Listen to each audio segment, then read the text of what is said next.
Unemployed and Afraid acknowledges the traditional owners of the land we have recorded this episode on and of the land where you, the listener, are tuning in from. We would like to pay our respects to elders past, present, and extend our respect to any First Nations, Aboriginal, and Torres Strait Islander people joining us today, acknowledging that this always was and always will be Aboriginal land.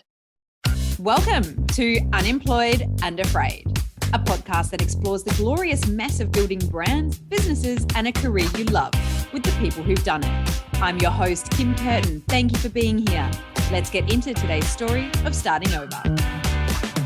Welcome back, business builders, to Unemployed and Afraid, where we get to explore the real journeys of those building brands and businesses, how it happened, what they're learning, and all the glorious mess that happens along the way. Don't you just love it when you're listening to a podcast or reading a book and there's a part of the person's journey that just makes you feel so bloody seen you can hardly believe the connection? That's exactly what happened for me in today's episode, where one of my guests, Gal, we have two guests today, the loveliest of sisters, and Gal shares her insights on the advertising world and the effect that the high adrenaline work style had on her. She describes how it happily numbed her for a while, that is, until she started to look within, and it triggered something for me big time. She managed to describe my own experience almost to a T. The push and long hours in corporate, feeling a sense of achievement from getting promoted and getting even more work to do. And then all of a sudden realizing you're trapped in a kind of gilded cage that you're not sure you ever really wanted. You just kind of need to get out like immediately. And that's exactly what started this whole experience for me too. And to hear it described in that way, almost my own thoughts and experience, but external to myself, really helped with some reflection that I needed to do. And it's just the magic of these personal stories of business building. You hear things sometimes that just properly land for you. And at the very least, you hear something that feels similar to the experience you've had or are having, and it gives you a little piece of yourself back and enough courage to just keep on going. I hope you have that experience today in this chat because these wonderful humans share so much valuable insight. We talk about getting clear on who your customer is before starting to see some momentum, about being truly customer first, putting value out into the world for free before figuring out how you might make a living from it, and then the transition of free to paid and the role patience, trust, and self-belief simply has to have in this business building. These generous women help create a smooth and joyful life abroad for their clients and will do the same here for you today in the sharing of their story. Please enjoy today's episode. And also, if you haven't already, don't forget to hit the follow button in your podcast app so that you never miss one of our insightful episodes. I have two wonderful humans to chat with today, sisters Mayan and Gal, founders of Smoozitive, a name that is a combination of smooth and positive, which will make a whole lot of sense when I tell you what they do. They're both fourth generation expats, so change is a natural part of their lives, and they strongly believe that moving and living abroad can be the experience we dream of rather than the one we fear, if approached appropriately. And today they are guiding and supporting women to do just that, to experience a smooth and joyful journey abroad, no matter where they live, making the transition as smooth as possible through their community, their course, and their podcast. A business that was born out of their unique lived experience. I cannot wait to hear all about the journey, pardon the pun. Mayan and Gal joining us from magical Paris. Welcome to Unemployed and Afraid. Hi. Thank you for having us. It is my pleasure to have you. We have sundown in Tasmania and sun up in Paris. Yeah, well, the sun is not really up, but the day is here with the rain today. Winter in Paris. I just romanticize Paris so much. I feel like I want to ask you a million questions, but I'll try to put those in my pocket for now. Gal, I would love to start with you, and I would love to know how Mayan would describe you. Wow, that's a tough one. I think she describes it. First of all, I'm her best friend. I'm her little sister, but I'm her best friend. And I think she'll describe me as a ray of sunshine because I always bring positivity up. And the fact that she's nodding, I think it says that it's true. So it's true. I said it more than once. What a beautiful way to be described. That's so nice. Yes, it is. We have a really good bond together. And I think that's not something to take for granted. Not all sisters, not all families can have such a crazy bond. And it's something we're really happy about. I'm really proud of our relationship. Me too. It wasn't always like that, but right now I'm really happy about it. I imagine sometimes that can change from morning to night, but we might get into that as we go. I would like to ask the same question to you, Maya. How would Gal describe you? I think she would describe me first as her best friend as well. And her balance, her more calmer side, and the things that really balance her when she needs it. Beautiful. It sounds like you have a gorgeous relationship together, which probably explains why you're in business together and still sitting and smiling so happily side by side. Maya, I want to stay with you for a moment. Tell me, before Smoozative, who were you? Who was I? Oh my God, I was a mess. I'm still a mess sometimes. So before Smoozative, I was a graphic designer. I had my own studio for 10 years. I made graphic designs for big corporate events and big private events as well, like weddings, big weddings. I was also a mother of my 2 small daughters. It was like that until COVID hit. The C word. And 1 second, it all stopped. I was still a mother, because this didn't stop, and thankfully, but I was no longer able to keep up my business. Tell me a little bit about your business. What was it? As I said, I was a graphic designer, and what I did is some branding for big corporate events, like, those companies that do a big event for, 3 or 4 days, sometimes abroad, sometimes we used to live in Israel, so sometimes always in Israel. When I started actually in Israel, nobody was doing this kind of design work. Like, it was very, you have an event, great. Then you need a photographer, then you need a catering, but you don't need a designer for that. And actually, when I started it, I was one of the first to do that in Israel.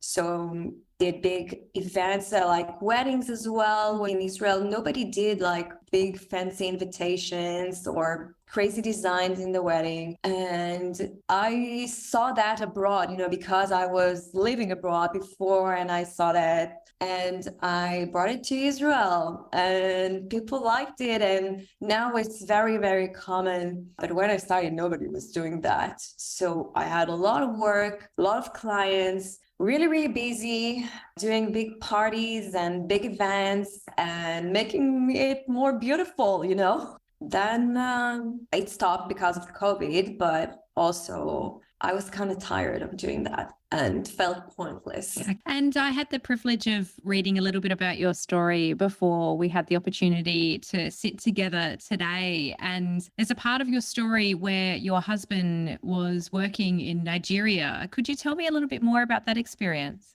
Yes. He got a job opportunity, and we thought it would be a great one for us as well. The plan was to try it. And it's Nigeria, it's not Australia or France.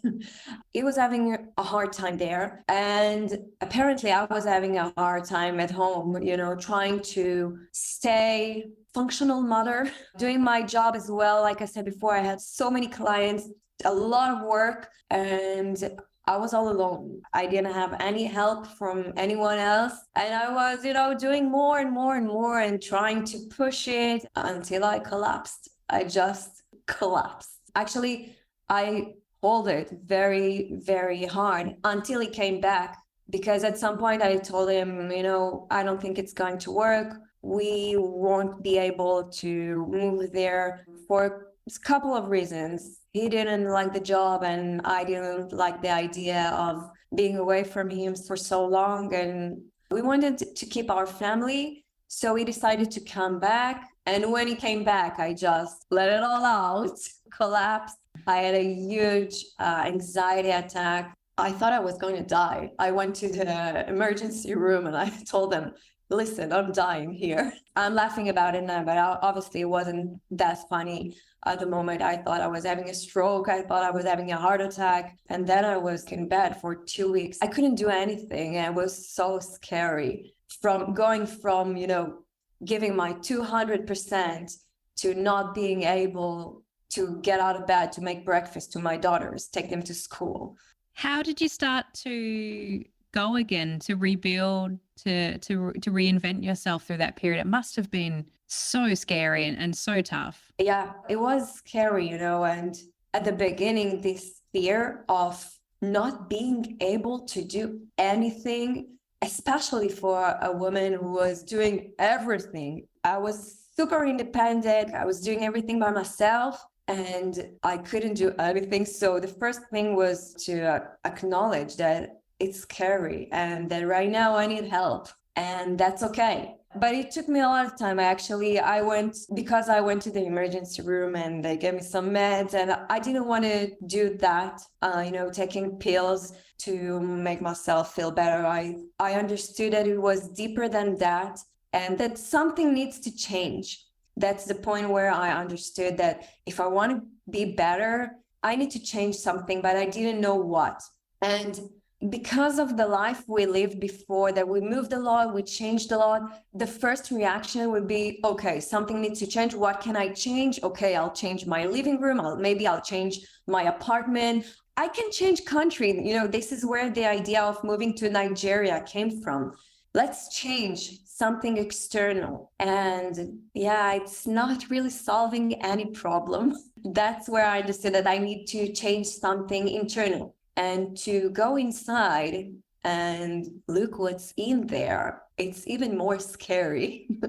But it's something that I'm really glad I did, because that's why I'm able to be here right now and speak to you, after a couple of years. So I went to a life coach, which is oriented in yoga and meditation. And I started studying mindfulness and more into the philosophy of yoga, and not only the physical training. And the combination of those three, like mindfulness, yoga, and this life coach, really put me back on my feet, but also made me do this internal change that I needed in order to keep on going. Yeah, it's such a deep and rich learning, yoga, isn't it? When you get beyond the poses, it's a very special place. Wow, what a journey for you to go through. I can start to see how support in reinvention is coming into your thread of your business story, which I'm very excited to come to in a moment. But before we do, Gal, I'd love to ask you the same question. Before Smoozative, before the move to France, who were you? So if we take a couple of years back, I was a big advertising girl. I had this dream of working in the biggest corporates ever. And as soon as I graduated from my master's degree, I was living in London. I went back to Israel. Moving is a big part of our life, as you probably understood by now. I found myself looking for a job, and unsurprisingly, I'll say, because this was a big part of my life back then, I started working in the biggest advertising agency of Israel, and I loved it. I loved the adrenaline. I loved the long hours. It allowed me to numb a lot of the questions that I had for so many years of why am I doing this, and why am I living a certain way, and why am I in Israel? I went there for a reason. To be 100% honest, it was a mix between a desire to see what it is to live in Israel as an adult, and the fact that I fell in love with a man that lived there, and it blew up straight in my face just a couple of weeks after I landed. But I was there, and you suck it up, right? Like, this is how we are, strong women. So I numbed the pain for many years, and I was good at my job. I was really good. I got promoted very quickly. I moved from being an account executive to an account manager to an account supervisor to an account director. And I got more and more clients and more work, and I collapsed. And I loved my job. I loved working in advertising, but it became everything. I had no life beside it. I remember realizing it because in the same building, we had a gym. I signed up. I paid for the gym for 2 years, and I never managed to go there because there was no time for it. No time to go to the gym, no time to go to the supermarket. I was single, no time to date. Getting ready to a wedding was only if I have 10 minutes in the office to go to the toilet, change my clothes, go from there. This was my life. And at some point, I remember I had it's funny to say it, a crazy night shift. There was a big pitch that we signed up for, and I found myself working 36 hours straight and not sleeping, not eating properly, nothing, 36 hours. And I remember on my way back home after 36 hours at the office, asking myself, like, what am I doing? Have I signed up to be a surgeon? Did someone like having a heart surgery tonight? Like, what happened? And that's where I was like, something's wrong. This could not be my life. This is not how things are supposed to be. I'm young and I'm not living life. And funny enough, it was the office that gave us the opportunity to talk to life coach. She was more driven to help us become better manager and better employees. And I started working with her on how can I become a better employee? How can I manage maybe my time better at work? Because I wanted to stay at the time. And it took us about 7 months of work together to realize that it's way deeper than that. And that I don't want to continue working like that. It's not what I want. And thanks to her help, I found myself again. I had to face the fear of what was I numbing for so long? Why was I working so many hours? What was I trying to hide by doing that? And it was a lot of personal issues, a lot of stress. And thanks to her, as Maayan said, it's super scary to look inside yourself and to be super honest with what you're feeling and with what you're experiencing. And after a couple of months with her, I realized I need to let go. This is not the life I'm supposed to live. And because I found myself, I remember at some point I said to myself, okay, I started doing a lot of changes, working less hours, trying to speak up differently, trying to find a way and see if I can be my version, the person I want to be inside this corporate, inside this world. It's not only the agency that I worked in, it's the culture of work. And I realized it's not the case. So I quit. And it was one of the scariest things I've done in my whole life, because I'm coming from a family of hard workers, I'll say. And for us, quitting a job without having something else ready is a no-go. You don't do that. You don't quit a job, especially not a well-paid job. And I remember being like, I quit and I have no idea what I'm going to do after it. And it was scary as hell. But I was in this crossroad of what am I going to do with my life? And I finally felt that I found myself. I am me. This is me, being brave, being courageous, doing crazy stuff, living life. And if this is me, well, I'm going to follow a dream that I had since I was probably 15 years old. And I traveled Australia for 2.5 months. And a lot of people ask me if I went there to find myself, because this is the kind of things you do, right? You go on a big trip when you are lost and you find yourself on them. And I was like, no, I found myself. And that's why I go and do something I wanted to do and feel alive. And just a couple of days before my flight, I had my last meeting with my coach. And she was like, what are you hoping to get from this trip? And I was like, I want to live. I want to feel alive, to see things I've never seen before, to experience things I've never done before, and I'll figure it out. And for 2.5 months, I didn't even think about what am I going to do after. It was just the full appreciation of being alive, of living in the moment, of understanding that life is happening now. And you don't wait to get more money. You don't wait to get a better job. You don't wait to find things. You do it right now. I came back to Israel and I was like, okay, I know what I don't want to do. I don't want to go back to big corporate. I don't want to find myself running again against the clock, finding ways to do things. And I was like, I'm going to take everything I know and create my own thing. And I created my first business in 2017. That was a mix of all my knowledge. I was like, I'm a little bit of my advertising and marketing. I know how to design good PowerPoint presentation. That was something that the market needed, and there was not much offer on that. So I started offering that. I built websites. I translated, because I'm speaking 3 languages. I've done a lot of things. And I was like, let's see, let's go with the flow as long as it allowed me to live my life. Because there was no point of doing anything if it was to go back and working crazy hours. And that's what I've done. And it was a great business for a couple of years. And same as Mayan, as soon as COVID hit, because all I was doing was, let's say, cosmetic marketing. It's like not the things that you must have as a business. You can have a PowerPoint that is completely ugly and it still will work. You can have it beautiful, but it's not a must. It's not a necessity for businesses. And as soon as COVID hit, I really remember early March, I always knew 2 to 3 months in advance the amount of projects I'm having, the amount of revenues I'm about to generate. Day after day, hour after hour, another project canceled, let's postpone it. You see these websites where I'm working on, I'm actually not going to be able to pay you because they closed my studio. So let's hold on this for now. And I was like, okay, something's happening. Business shut down. What am I going to do? And thankfully, I was in a great mental space at the time that I was able to just be like, okay, what can I do? Put ego aside.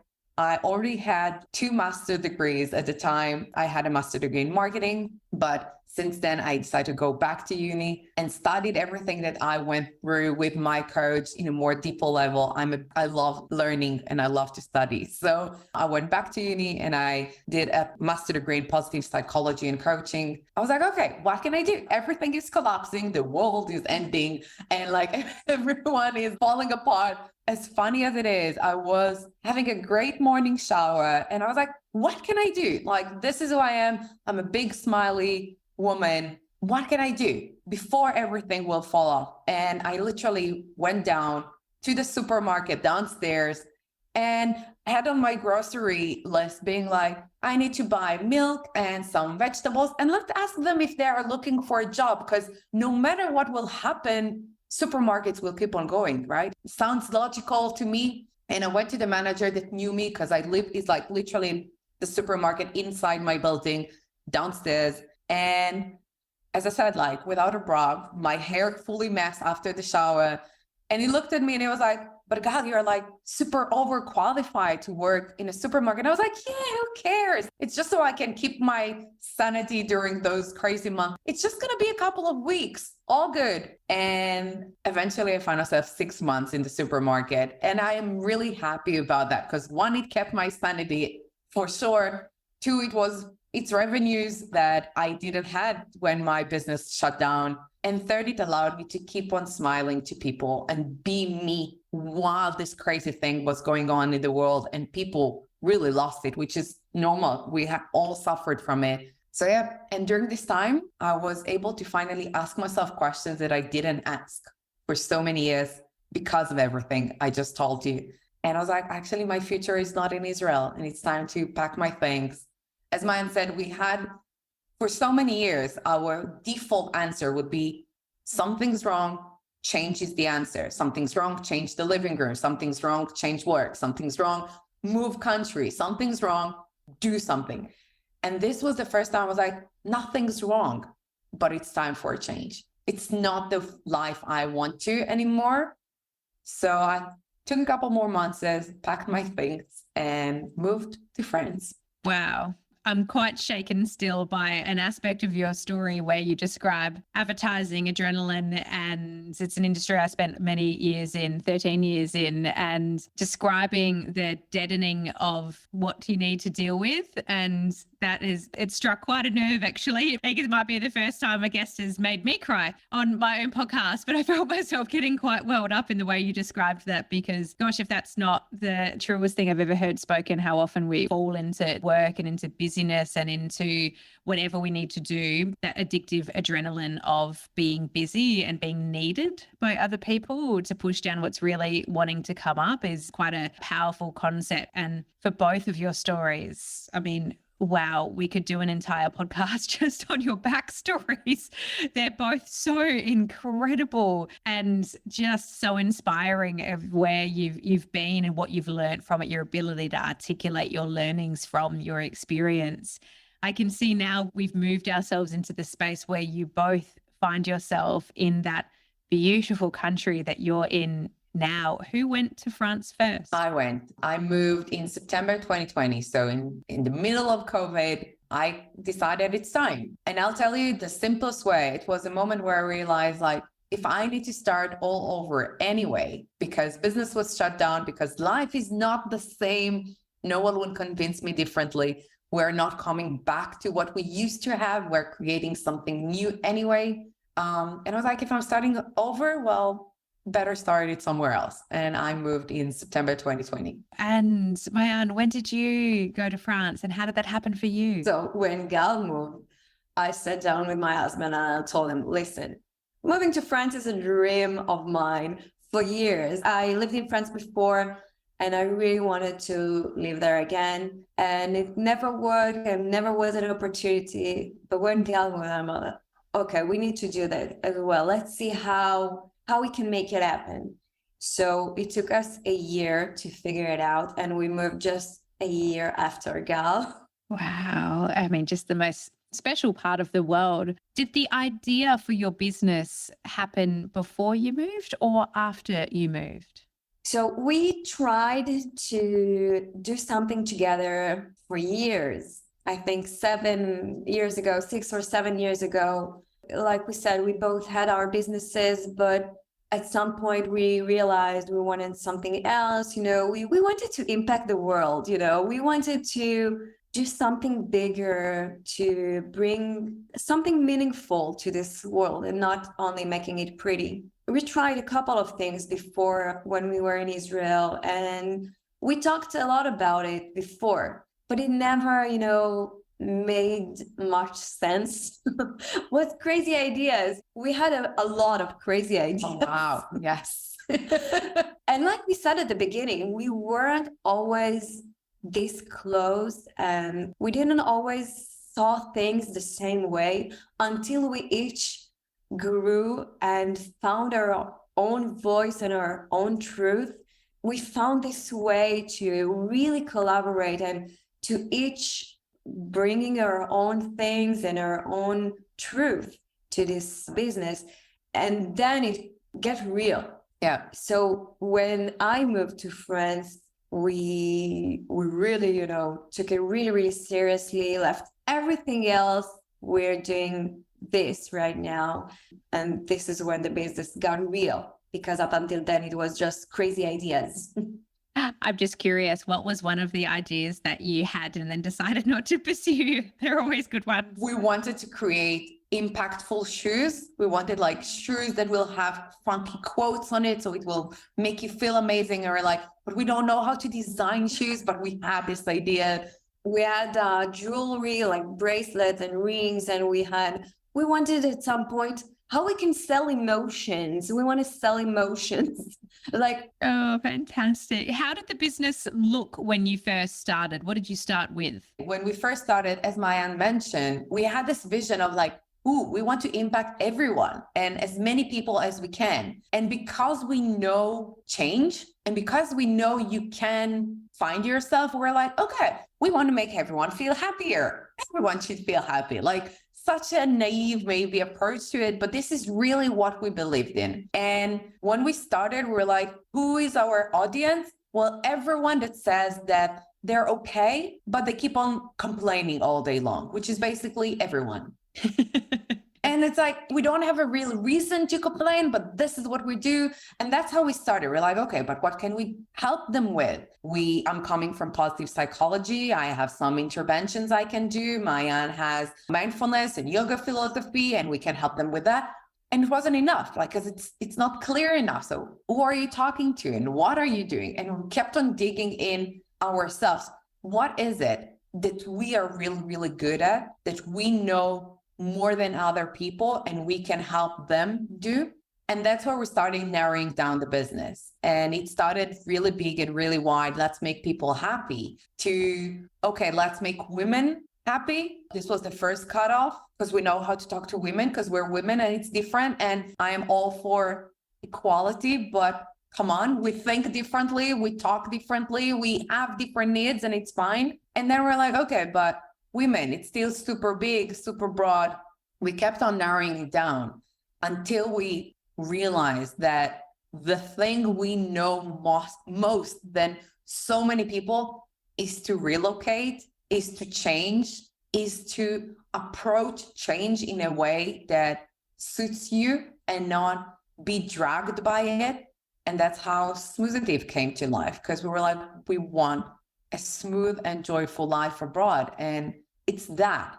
And everyone deserves it. If you decide to go and live abroad, better make the most out of it. And there are so many women and men in general, but so many women who find themselves living abroad and are on survival mode and not enjoying their life. And it hurts us to the deepest of our core every time we read a post on Facebook of someone saying like, I've been living here and here and I've been miserable or struggling. So I'm like, we want to hug her and then we want to help her.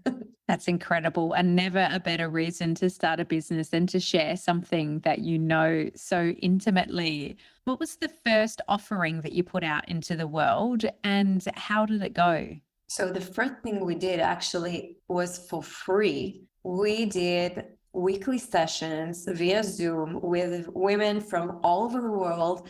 We just wanted to be there for them, build, a non-judgmental environment, a support system, a place where they can feel understood, because a lot of time we hear from women that moved abroad that they feel so lonely and that nobody understands them. But when they talk to another woman who feels lonely and that nobody understands her, they start to connect. And it was so amazing to see how women just share their stories and immediately felt a connection. It was so empowering to us and to them. So we did that for free for a year. We talked to so many amazing women and we created amazing connections.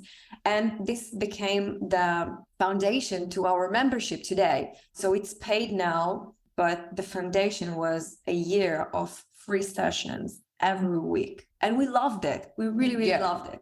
How did you find the transition for those who you had connected with to move them from a free offering into a paid offering? It wasn't an easy decision to make. And we had, I remember a lot of sleepless nights talking about it a lot, being like, ooh, they will not come, they will not pay. How much should we charge for something that we used to do for free? But we want to make it a business. And I think that's a big shift that every entrepreneur needs to make at some point, because it's great to do things for free. And I don't regret it for any single moment that we've done it, because we learned what they are looking for. And we knew that the vast majority of women will not follow to the paid membership. But for those who will, they deserve us to keep on going. And if we will continue for free, we won't be able to keep on going much longer.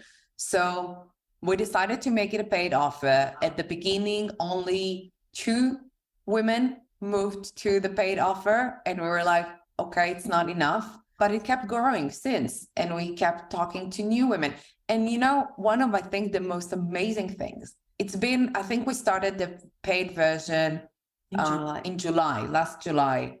And it's now, so it's more than 6 months now that now we have women that used to be on the free sessions coming back to us and be like, I missed those sessions.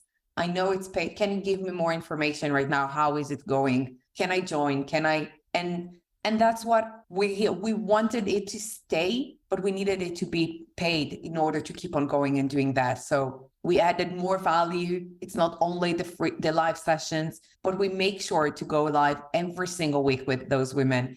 Be there, as Mine said, non-judgmental way, talk about their emotion, talk about their experiences, help them grow, give them some advices, make sure that they know they have a safe space to be part of. And how do you find your audience? What's been the most effective way of finding them and how do you keep them engaged?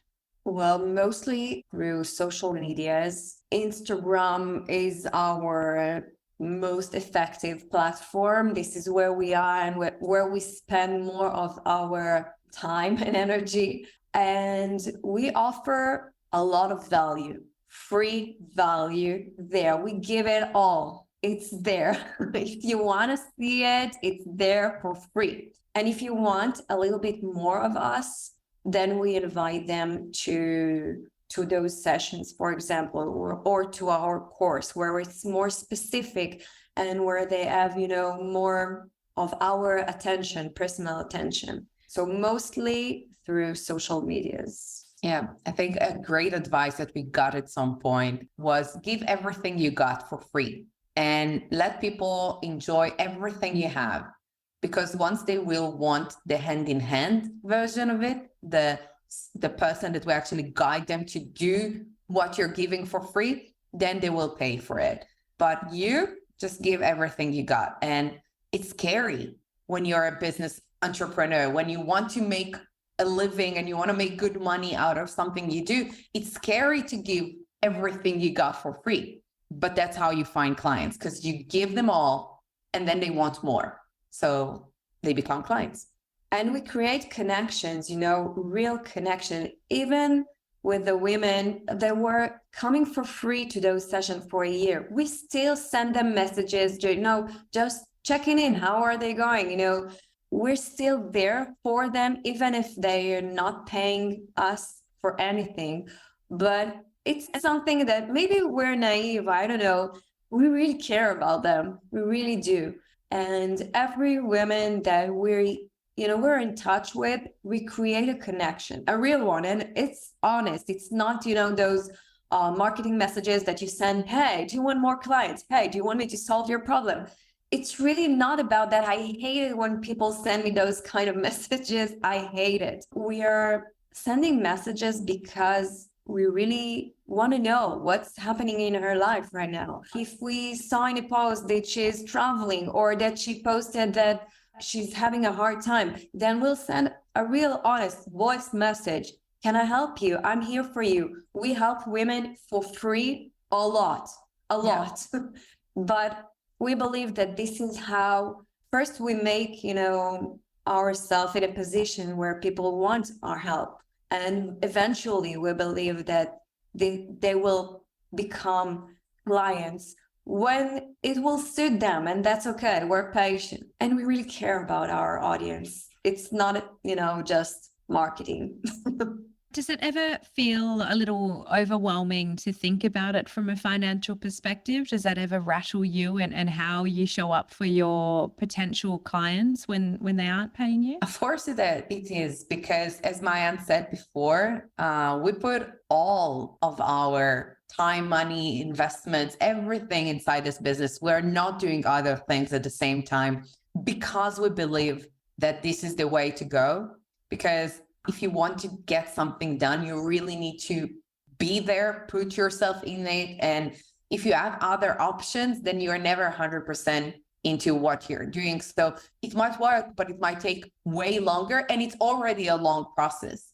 All those people, we see them, come on, in 2 weeks, you'll get 6 figures, do this, you'll find. And don't get me wrong, we tried. We joined some of those programs, we read some of those books, we've done.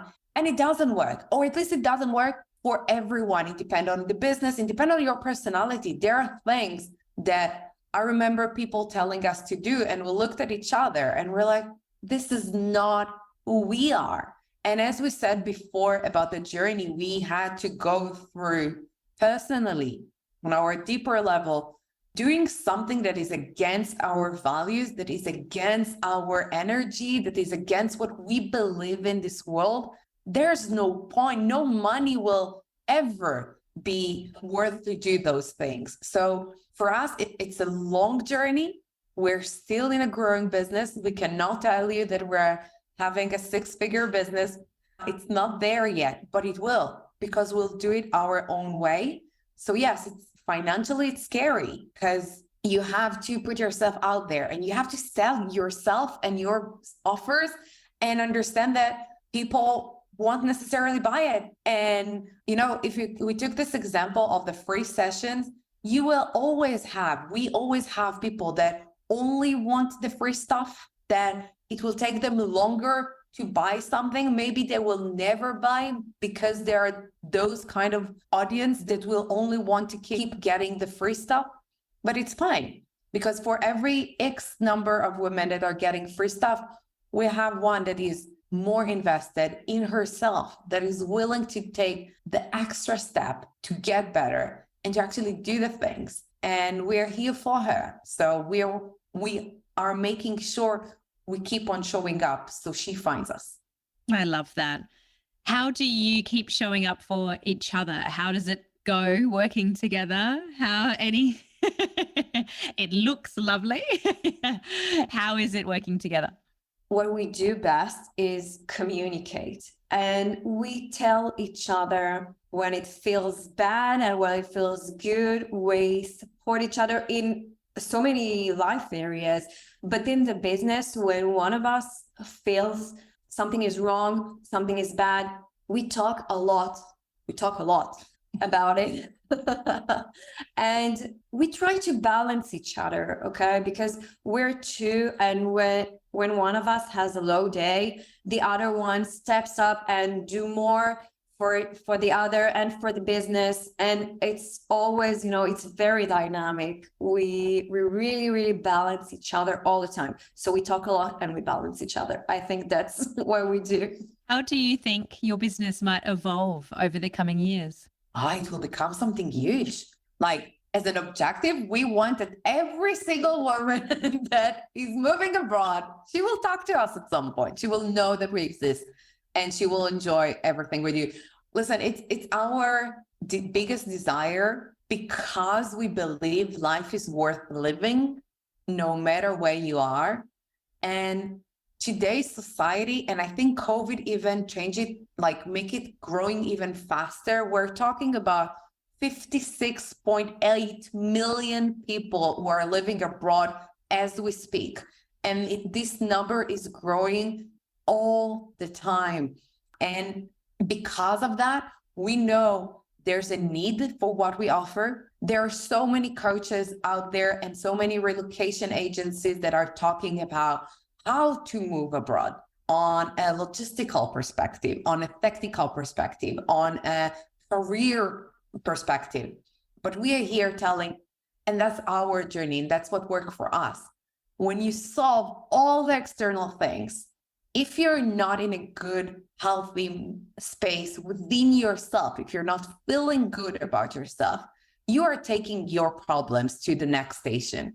Like, it doesn't really matter why you're moving. No, it does really matter why you're moving, but you need to know why on not the surface level. You need to really know why you're moving. And you need to be able to understand that it's not a new country, new you. You got to do the work within yourself to prepare yourself for the move, because it is going to be challenging. And and we never know for how long we're going to be in a place. You might go to a place. We hear so many women say, yes, we moved with my husband for 2 years. It's been 20. And some people move for 5 years and they leave after 6 months because it's been too hard. And it's been too hard because they're not honest with themselves, because they don't look inside. And that's why everything we say and everything we share is shift the camera back. Stop looking everything outside. It starts within. And because we believe in what we do so much, and we know it changed our life for the best, but we also started helping women around the world, we have no doubt that this is going to be huge. Like, we're going to come back on your podcast in a couple of years and tell you about the amazing success. Oh, I would love to have you back on anytime. I could listen to you both speak for hours. And I always seem to meet people at the very right time that I need to meet people as well. I think you'll probably find that with some of the people that you meet on your journey as well, that you get a little piece back of yourself from every piece that you learn from another. And I think what you just shared there in context to people moving abroad or making any kind of change, to first of all think about the change in context to you being the same person within that change. And if it really feels just as exciting, that's powerful. Staying in the present, staying with where you are and understanding how you feel and what you need to move through before making a move is just so important. So I can absolutely see the value in what you do and the power that it holds. And I have absolutely no doubt that this is going to be a very big thing for you. There is a way that I end every episode, which is with community in mind, which you do so well. I just think that's such a wonderful lesson about giving yourself so freely to others. It's just beautiful. But on the other side, what can the listener and I do for you now on your journey? Spread the word, spread or let more and more people know what we do and that we're here for them. So if someone here knows a woman that is preparing to move abroad, want to move abroad, decided to move abroad, already moved abroad, then connect them with us. Yeah. We want to talk to those women. We want to talk to those businesses that are relocating people. We want to talk to those podcasts that are talking to expats. We want to become the big thing, the big name in this world. And we believe it's possible. But for that, we need your help. Absolutely. And we are here for it and here for you. I'm going to make sure that we have the link to your Instagram, to your website, to your podcast, to everything that you are offering out into the world in the show notes. I can also, are you guys on TikTok? Yes. I can see you guys on TikTok. I feel like you'll just have a vibe and an energy and it'll be really fun. So I will find you and I will make sure to include your TikTok in the show notes as well. It has been such a pleasure to speak with you both today, to hear your experiences and your journeys and to be just a small part of it. I am excited to see what you do next and where you grow this business. Thank you so much for spending time with me today. Thank you so much for giving us the opportunity to share our story and our journey. Yeah. Thank you. One quick thing, if you're hearing this, you've listened all the way through. Hopefully that means you really like this podcast because it's pretty generous to give up 40 odd minutes of your time for it. If that is the case, please leave the show a star rating and a review. It helps me reach so many more people who might also listen all the way through and get some benefit and some support out of it. Not to mention, it puts a real spring in my step to read them. Thank you for listening to Unemployed and Afraid, the stories of starting over with your host, me, Kim Curtin. If you love it, you can say thanks with a star rating and a review, and of course, join the community on Instagram and LinkedIn. Find us at Unemployed and Afraid. See you there.